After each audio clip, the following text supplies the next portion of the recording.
देखिए, हज जो था, जो हमें बताया गया था, मुझे भी हज पर जाना है। हमने 2 किस्त भरे, सभी लोगों ने। एक जो इंस्टॉलमेंट थे हमारे वो 81,800 रुपये थी, दूसरा हमारे 1,70,000 था।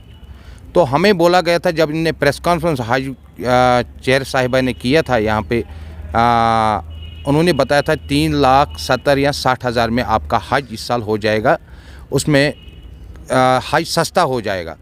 मगर बदकिस्मती ये है कि हमारा हज इस साल पिछले साल से 16,000 ज़्यादा अमाउंट भरना है और कोई हज सस्ता नहीं हुआ। उसमें जो ये यहाँ से हज हाउस से कुछ प्रोवाइड करे थे, जैसे एहराम बैग है, जैसे दूसरा पासपोर्ट बैग है, जैसे बैलेट था, जैसे छाता था, जैसे बेडशीट्स थे, वो भी इन्होंने इस साल काटे हैं।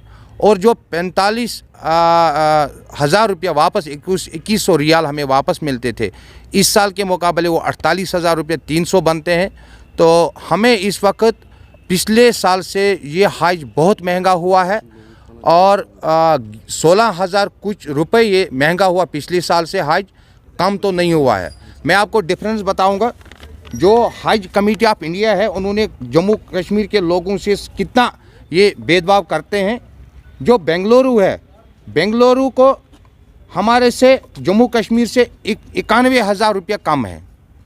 उसी तरह दिल्ली को हमारे जो जम्मू कश्मीर से कम 50,000 रुपया है। इसी तरह हमारे जयपुर वालों को 56,000 हमसे कम है। इसी तरह बॉम्बे जो है उनको 91,000 हमसे कम है। इसी तरह जो दूसरे ये क्या नाम है इसका, कलकत्ता, उनको भी हमसे कम है। कोई भी स्टेट नहीं, 22 जगहों पर इनको ऑपरेट करने हज फ्लाइट्स, उनमें से सबसे ज़्यादा जो है वो हमारी पेमेंट है। हम लोग इस वक्त परेशान हैं क्योंकि किसी भी गरीब का हज करना गवर्नमेंट ने बहुत मुश्किल कर दिया है। जितने भी लोग यहाँ हज करने निकले थे, उन्होंने 3 से 3.5 लाख रुपया 360 तक रखा था इसके लिए। मगर अब ये हज इतना ज़्यादा हो गया कि मुझे नहीं लगता है कोई आम हज की जो सिविल एविएशन ने फ़्लाइटों के रेट हमें ज़्यादा दिए। आपने देखा बम्बई वालों से, दिल्ली वालों से, हैदराबाद वालों से, जयपुर वालों से, कलकत्ता वालों से, दूसरे जो स्टेट है 5 स्टेटों से हमें कम से कम 90,000 रुपया ज़्यादा है। जबकि दिल्ली तक यहाँ से रेट 5,000 6,000 रुपया क्या नाम है इसका एयरफेयर है, उसमें हमें 50,000 दिल्ली से ज़्यादा है। इसी तरह हमें बम्बई से, किससे आप कह रहे हैं? ये हम सेंटर, देखिए सेंटर हज कमेटी जो है, स्टेट के हज कमेटी जो है उनको तक कुछ नहीं है। जो स्टेट ये सेंटर हज कमेटी है, जिसमें ये लिखते हैं कि ये नो प्रॉफिट नो लॉस है। अगर ये नो प्रॉफिट नो लॉस है तो फिर जम्मू कश्मीर के हाजियों के साथ इतना जुल्म क्यों है? हमें 4,11,000 रुपये क्यों भरने पड़ेंगे?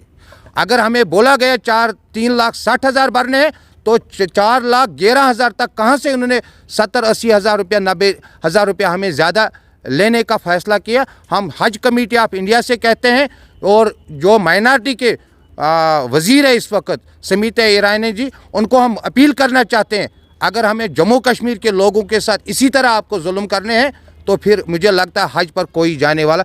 आज भी हज कमेटी में, आज हज हाउस में हम आए, बहुत सारे लोगों ने ये एप्लीकेशन दी कि हमें हज का पैसा वापस मिलना चाहिए क्योंकि ये हज बहुत महंगा हो गए। इसलिए मैं स्टेट के जो LG साहब है उनको भी आपके माध्यम से अपील करना चाहता हूँ, और देश के जो गृह मंत्री है उनको भी अपील करना चाहता हूँ कि इसमें एक नज़रसानी करे जम्मू कश्मीर के हाजियों को। हज जिस तरह बम्बई वालों को 3,03,000 रुपया 4,000 रुपया भरने पड़ेंगे, इसी तरह जम्मू कश्मीर के लोगों को भी भरने पड़ने चाहिए।